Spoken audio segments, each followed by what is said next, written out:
It's lunchtime at work. I have exactly 1 hour.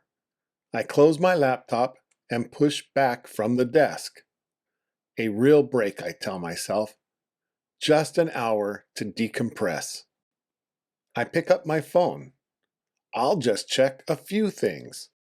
I open YouTube and head straight to the shorts section. The first one is a man trying to open a jar with increasing desperation. It's genuinely funny. The next is a golden retriever launching itself off a dock into a lake. Then a baby tasting a lemon for the first time. The face it makes is remarkable. Then a real astronaut floating inside the space station, filming herself drinking a floating blob of water. Then a chef making pasta at impossible speed. 2 cats ambushing each other around a corner. A man in a suit sitting down directly onto a birthday cake. I scroll to the next one and the next. None of them are quite good enough to remember.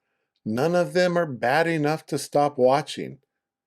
It is usually hit or miss. Today, they are all a miss.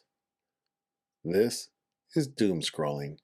You move from one short clip to the next, searching for something satisfying, and it never arrives.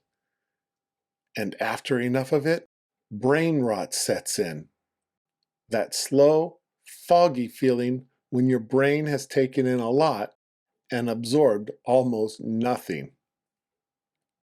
I sit with that for a moment. Before lunch, I had an actual plan. 20 minutes of English listening practice. A podcast maybe. Some vocabulary review. Something I'd actually remember afterward.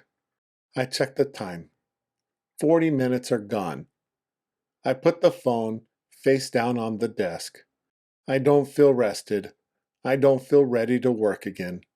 I just feel slow. My coffee is sitting on the corner of the desk, exactly where I left it, completely cold. I never touched it. I open my laptop. The afternoon stretches out in front of me. Tomorrow, I tell myself, I'll use the time better. I've thought that before.